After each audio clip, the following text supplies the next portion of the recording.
You're listening to WGSN-DB, Going Solo Network, Singles Talk Radio channel, where we take a lighthearted and candid approach to discussions on the journey of relationship loss, divorce, parenting, being single, relationships building, dating, and yes, sex. Join our listeners and begin living your best life.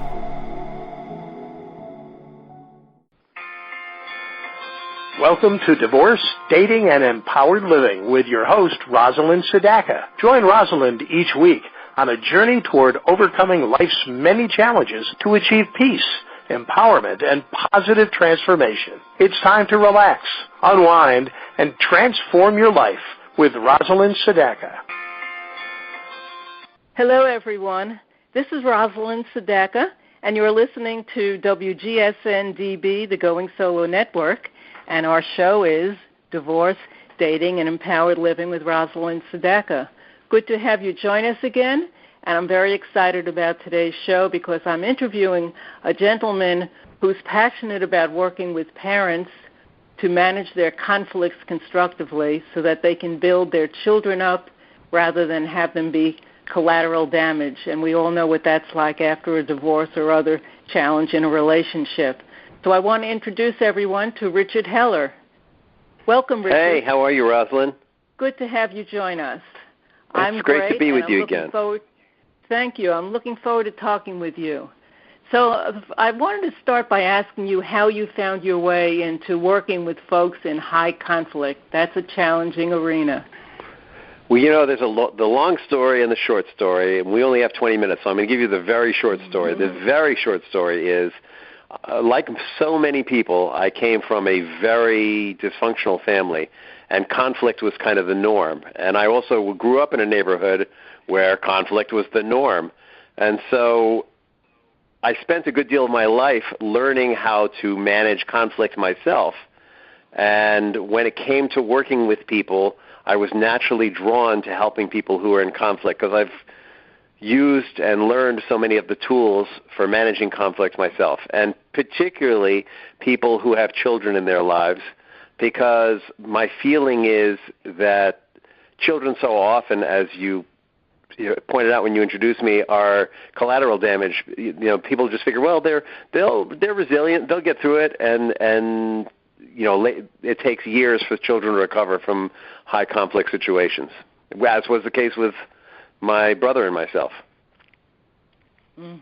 I totally understand. I hear you loud and clear. It hurts me every time I hear people make that casual statement about children being resilient and they get over it, because we both know that's far from the truth. And as you know, I mean, but children are resilient and they do get over it, but the question is how fast.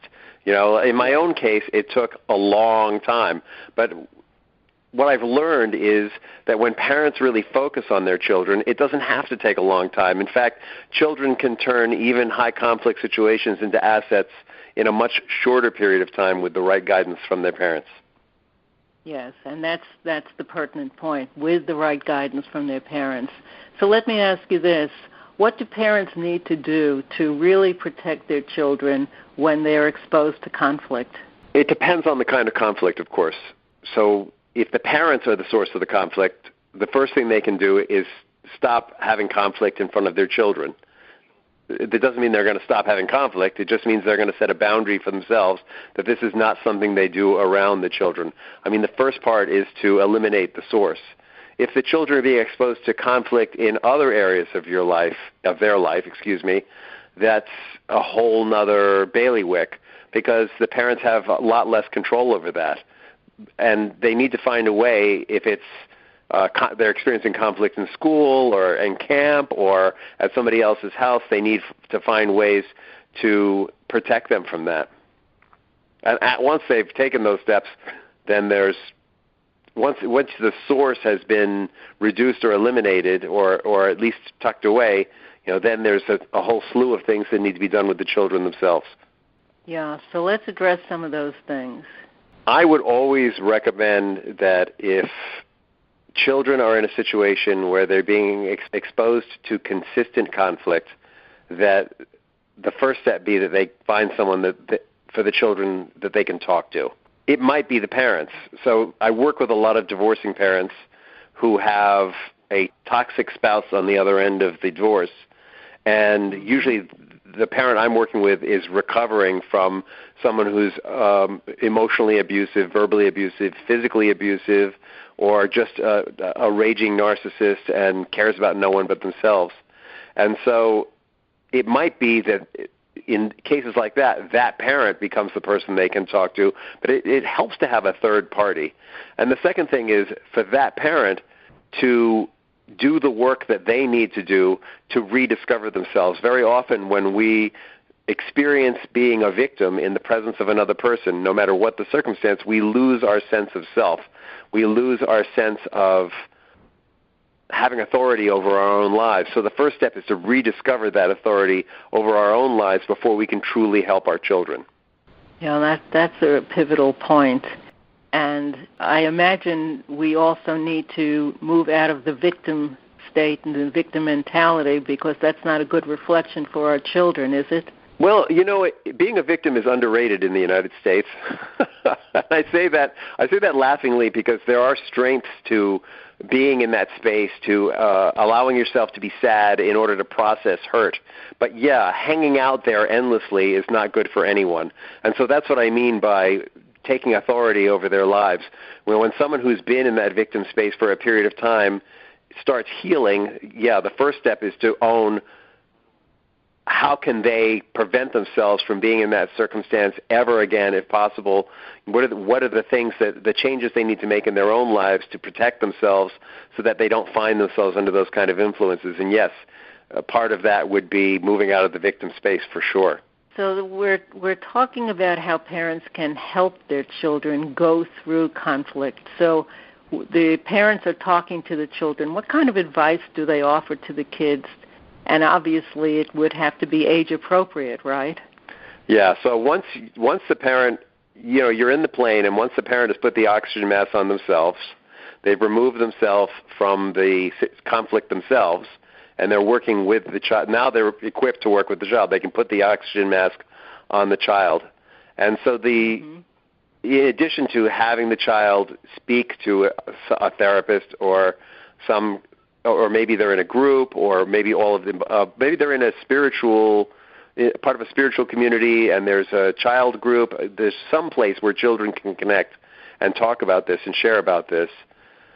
Once they have that going on, the next step is to reestablish communication with the children, because very often parents who have been in high conflict have not been communicating with the children. So it might be the simple thing like reestablishing a regular dinner schedule, and which sounds so incredibly mundane, but it's so important. Having that regular dinner schedule gives the parent and the child, or the parent and the children, the opportunity to be focused on something, eating, while they talk, which is so much less pressure than, are you okay? Do you want to talk about it? It's having that kind of regular opportunity to talk that actually promotes the ability to communicate back and forth. And sometimes there are going to be dinners that are held in silence, and sometimes there are going to be dinners where they're talking about baseball, and sometimes there are going to be dinners where they're talking about the real pain and the real angst. Yeah. And I'm a founder of the Child-Centered Divorce Network, so I'm dealing with a lot of these same issues. And I love the fact that you're focusing on creating as much situations that have some continuation and routine to them, because children do thrive when there's routine. And so the regular dinner that you could count on just sounds like it's going to ease the way for everyone in setting routine for the family. Yeah, routines are huge in building resilience. Routines or traditions or habits, whatever you want to frame a regular occurring event, is a way that we reinforce values with our children. It's where we reinforce the opportunity to talk. It's where we reinforce life lessons. It's where that's where all the resilience happens, is in that regularity, right? You don't get strong by going to the gym once. You don't build resilience by having an event once. That's why I've made the distinction between talking once and having a regular event. And I just hold dinner out as a regular event. It might also be, communication is also very age-specific, right? If you have a 7-year-old, your communication with them is going to be a lot different than if you have a 13-year-old. And, in the case of 13, or if you have a boy or a girl, the communication is going to be very different. So it might be that they need to have communication driving back and forth from places. Very often with adolescent boys, for example, the best place to talk to them is when they're focused on something else, when they're sitting next to you in the car, because it feels non-confrontational to them and there's the scenery going by. So that might be an opportunity. It's about knowing your child and knowing where they're going to feel safe enough to begin to open up. And then doing it regularly, as you point out. I agree. That makes a difference, finding those times. Another time I've found that's constructive is sometimes if you've watched a movie together or a show on TV and you could start talking about that, it's a time when you're relaxed in a non-defensive kind of mode, and then you could just be discussing what happened in the plot, in the situation on the screen, and start asking questions. Does that sound like something that's useful for you? That's a great example. And what I love about that is, we're talking now I hope it's the midst and not the beginning third of the pandemic. And there's so much screen time going on, and parents are so concerned, whether there's conflict or not. Parents are so concerned about their children's screen time. And so a great technique for getting the most out of the screen time is, on the front end, asking your children to identify what's the theme of whatever it is they're watching, who are the people, what's going on, where is it happening, is there some kind of conflict that needs to be resolved? Because let's face it, conflict's not always bad. Sometimes conflict's constructive, and certainly in a story, it's what makes a story interesting. And then afterwards, talking to them about it. Okay, so what happened? What did you learn? Who was there? When was it set? Or if it's a school occasion, and if they're in class, hey, when you go into class, I'd really like to know later on in the day who the teacher was and what she talked about, and did anyone share, and was it interesting? Like, did anything interesting happen? And then afterwards, you can review all that with them, but set the stage in advance. Otherwise, it's just, oh, you were watching something? Tell me about it. No. Children can be very resistant. So the more that we set the stage for that kind of conversation, the better the results are going to be. I love that. It makes a lot of sense, and it prepares parents for opportunities like that. So thank you. We're going to take a quick break now. This is Rosalind Sedaka with Divorce, Dating, and Empowered Living on WGSN-DB, the Going Solo Network, and we will be right back. Whether your business is searching for the latest in innovative IT technology or support in management consulting services and training, Nationwide IT can help. A designated 8A and certified service, disabled veteran-owned small business, NIS's mission is to become a trusted partner with you, delivering cost-effective and innovative technology solutions. NIS has a portfolio of contract vehicles to easily access our talents and skills. Visit our website at nw-its.com or call 703-750-0453 and let us tell you how we can assist you in meeting your business or operational goals. Welcome back, everyone. This is Rosalind Sedaka. You're listening to Divorce, Dating, and Empowered Living on WGSN-DB, the Going Solo Network, and we're talking to Richard Heller, who really works with parents to help manage conflict in their life, especially when it has to do with children. And this is an important conversation we're having. And I know that you've mentioned a few times resilience, Richard. Tell us a little more about resilience. Resilience is the quality of bouncing back quickly or recovering from something, or even taking a liability and turning it into an asset. And so, of course, it's a quality we want all of our children to have. We want all our children to be super resilient and to take anything that appears to be a challenge and having it be an opportunity.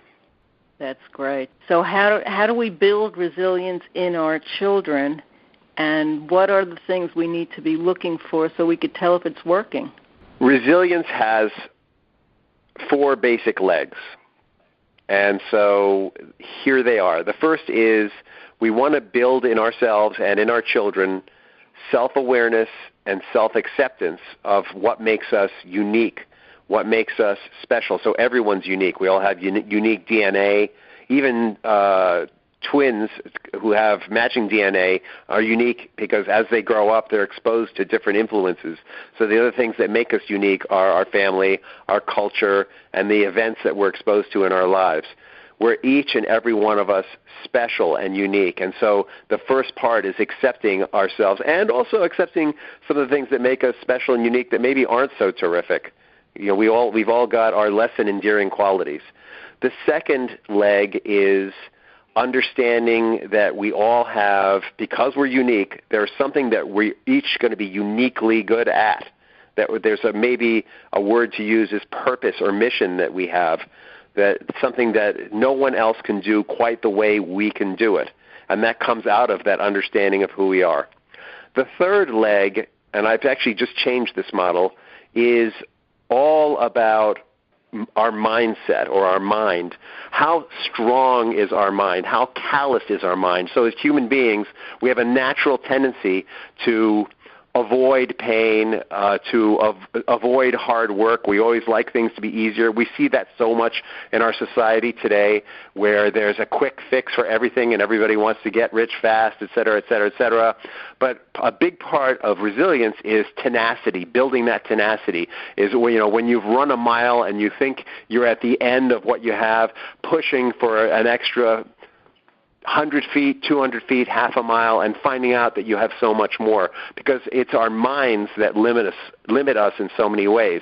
And then the last leg is what we were talking about earlier, building habits, building traditions, building regularity so that we become stronger in certain areas. And part of developing our mind, part of understanding ourselves, part of developing ourselves in terms of our mission and our purpose is all built in those habits. Those are the four basic legs of resilience. And when children have more resilience, they're better able to cope with challenges that come along with some of the life issues that they didn't plan for, but there it is in their environment, right? Well, yeah, children and adults. I mean, resilience is a quality that we are either constantly building or not. You know, if we're spending our, the old school concept of retirement, you know, where you stop working and you just drink martinis or whatever you drink and play golf and swim and all that, that is the farthest thing from building resilience that I can think of. And the statistics show that people who live that way tend to die a lot faster than people who feel they have a purpose in life. So there's a whole new idea coming around that we need to keep a sense of purpose or a sense that we make a difference in the world if we want to have long and fulfilling lives. And that's all incremental and part of resilience for adults and for children. So the concept of letting children know that they have a purpose, how early do we start talking to them about that?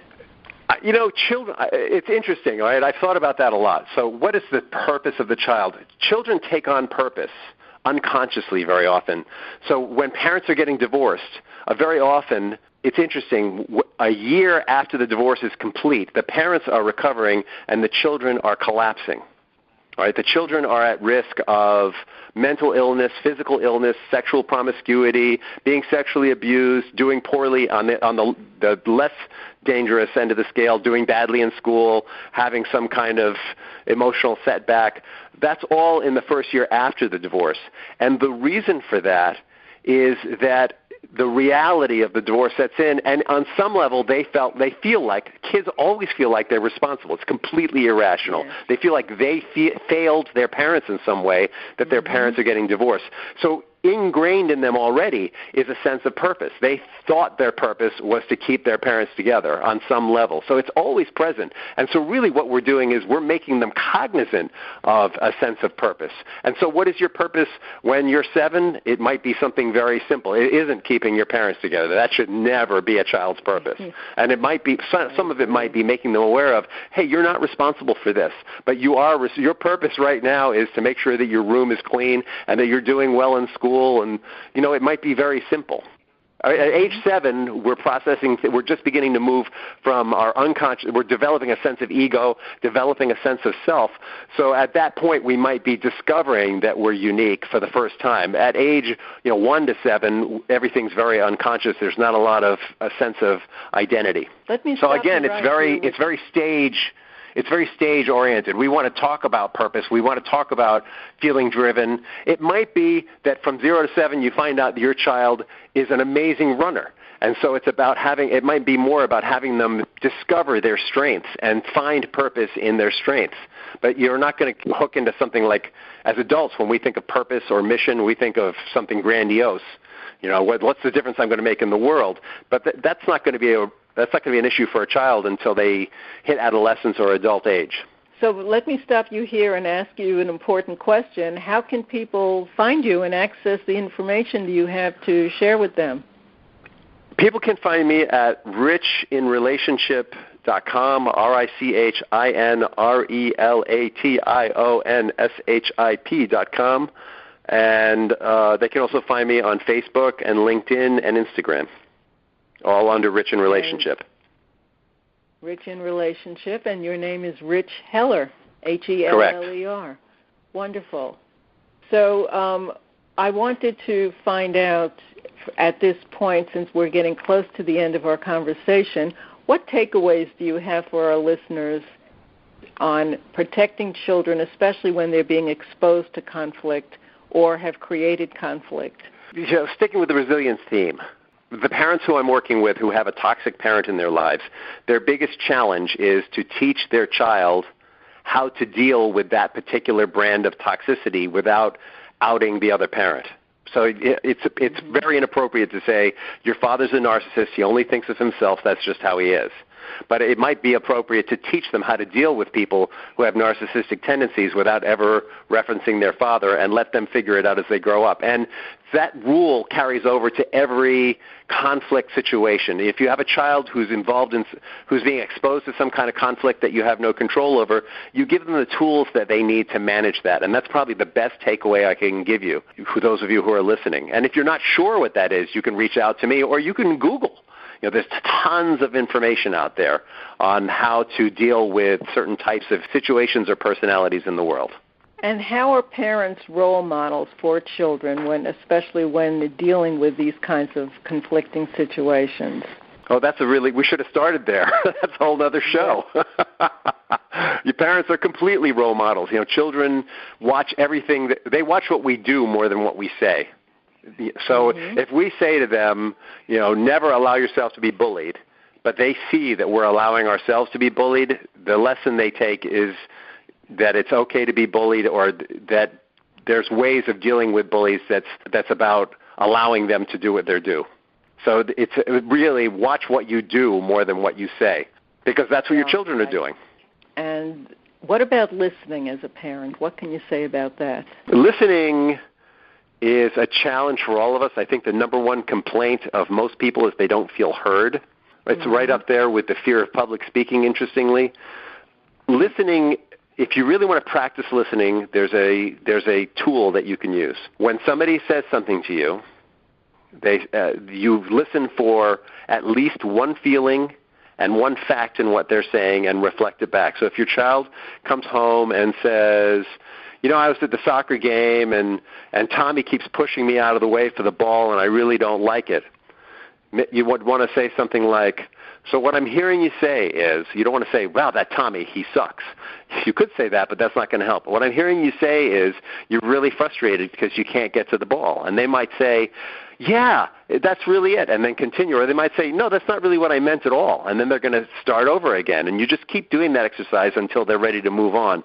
And it's about making sure that you're really hearing what they're saying, one fact and one feeling.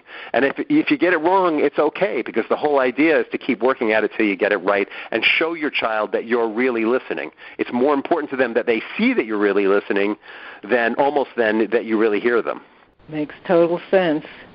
So Richard Heller, you've been very articulate. You've been very helpful in addressing an issue that most people are dealing with too much of the time, and especially now it's being compounded with the COVID pandemic taking place. So I appreciate everything you've shared with us today. I just wanted to give you one sentence to leave us with before we have to sign off. Be true to yourself. Be true to yourself. Be true to yourself. Always be true. Thank you, Richard. I think our children really appreciate feeling that they're being with parents who are honest and truthful with them, and I know we have to be. Well, and it's also, and I think it's also the lesson we all want to teach our children. Yes. So thank you so much for that. And Rich Heller can be found at richinrelationship.com. So be sure to check him out. And this is Rosalind Sedaka. As you know, I'm founder of the Child-Centered Divorce Network. And you could find out more about the courses, programs, and coaching that I provide at childcentereddivorce.com. Hope you'll be joining us again. Thank you. Bye-bye for now. Thank you for having me.